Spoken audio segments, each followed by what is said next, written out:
Greetings. This is Wallace Smith for another Tomorrow's World Webcast. I was reading in the New York Times, you may have seen this news as well, that the President of the United States, President Obama, had called for an end to what is often called conversion therapy for homosexual or transgender youth. Now, conversion therapy, the details of that, I'm not an analyst. I'm not here to analyze different types of therapy, but what does that even mean? In the broader sense, what's being addressed are therapies that attempt to help a homosexual child or a child that believes he's the wrong gender, to try to help them understand that they don't have to be a homosexual, that you actually, I know you're a boy and you think you're a woman. Let us help you see that you're not a boy, actually to help some of these children. And there a lot of talk about banning. In fact, in some states, such therapy has been banned, where even if the child and family seem to want that, they actually, in a lot of cases, it's being resisted. And what inspired all of this? Well, a lot of things are inspired. We're in the middle of a huge social change in these things. But the article itself says, and this is from the April 8th New York Times, it says, a 17-year-old transgender youth, Leila Alcorn, stunned her friends and a vast internet audience in December when she threw herself in front of a tractor trailer after writing an online suicide note that religious therapists had tried to convert her back to being a boy. Now, without going into a lot of the details, let me say first, this individual's name was not Leila Alcorn.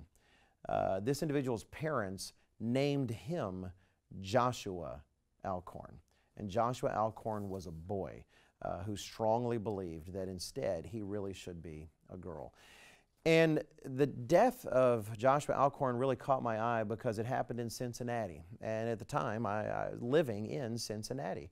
And I'd actually driven by the exit where Joshua Alcorn did that just, I think, hours before that night, before Joshua Alcorn writes this suicide note on the internet and then steps in front of a tractor trailer. You know, regrettably, the world is calling him Leila, but that's not his name. He said in his note that he hoped his death would get people talking about the lack of support that's out there for transgender people. And I agree, but I don't agree that the support they need is the kind of support that he was looking for. And it doesn't agree with the science. If you read his note, part of what really made Joshua so distraught was that he wanted sex reassignment surgery, the kind of surgery that physically takes a male body and turns it into a female-shaped body. The person is still a male on the inside, but it changes their hormones, it changes their body. There's an interesting article that I could refer you to. You'd have to find it. It's a little older. It came out actually last year in June 12th, actually June 12th, 2014. And it was by Paul McHugh in the Wall Street Journal. You might think, who is Paul McHugh? Paul McHugh is no random person off the street. Actually, Paul McHugh was the former psychiatrist-in-chief at Johns Hopkins Hospital. This is an individual who knew his content. And he talked about transgendered individuals and said the transgendered suffer a disorder of assumption, just like those individuals who have, say, bulimia nervosa or who have anorexia. What he explains in his article, just like if you know someone with an eating disorder, they're individuals, they can stare in the mirror and think they're fat. And they see the same body we see, and we look at that person and say, no, look, you're thin, you're wasting away. Your skin is sticking to your bones, it's sticking to your ribs, you're dying in front of us. You're not fat.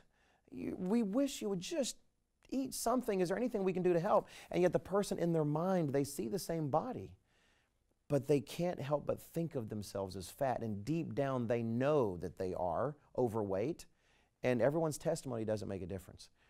Paul McHugh says this is exactly the same condition that gender disordered people have. They know in their mind they are one thing when everyone else can tell them they're the other. He says we're familiar with such things in society. This is our job as psychiatrists, is to help such people. Why are they preventing us from trying to help such people? He points out that many of them that seek exactly the same kind of surgery that Joshua Alcorn wanted as a teenager to change their bodies, the outcomes of that aren't good. They think that will solve their problems, and then their problems persist. In fact, as the article highlights in the Wall Street Journal, the suicide rate for those after the surgery that they think will change their whole lives and make their lives better, over time they've tracked such individuals. And the suicide rate for people that get what they want is 20 times higher than the regular population that didn't do such a thing.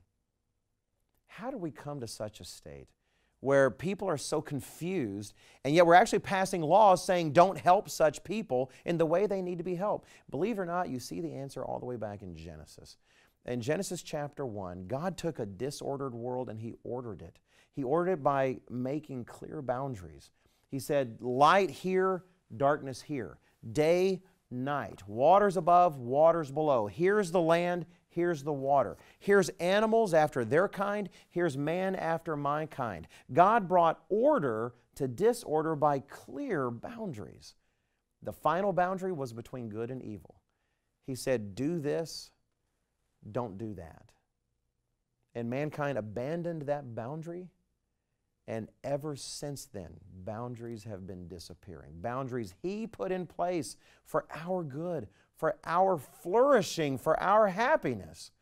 We abandoned right and wrong and decided we're going to set that boundary the way we want to.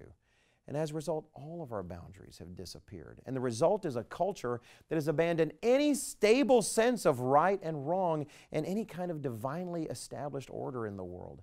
Joshua needed help in a world that's increasingly choosing not to provide that kind of help, losing any sense of what sort of help actually needs to be provided. You know, his death is a tragedy. It's a tragedy for his family. It's a tragedy for the innocent truck driver whose truck he stepped into and now has to bear the burden of that death for the rest of his life. It's a tragedy for those who are struggling with the same disorder that Joshua had, that may think that his suicide is a validation somehow of their own suicidal thoughts. And it's a tragedy for our society, which has been presented another opportunity to reevaluate the harm that its collective values and mores are doing to those that live inside of it. And it's failing that test again.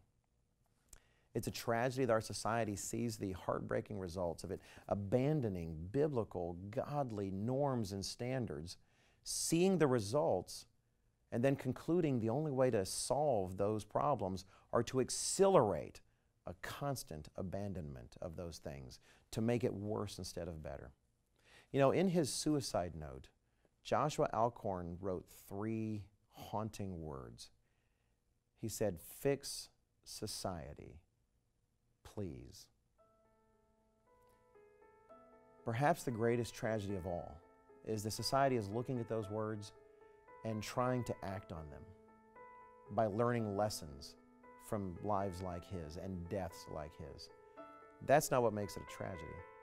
What makes it a tragedy is that the lessons they're learning are exactly the wrong ones. Let's all of us pray that Jesus Christ returns soon and does exactly that and fulfills Joshua Alcorn's last wish, fixing society. Thanks for watching. For more information, videos, and materials on biblical and news topics, I do hope you'll check us out on Facebook or Twitter or at tomorrowsworld.org.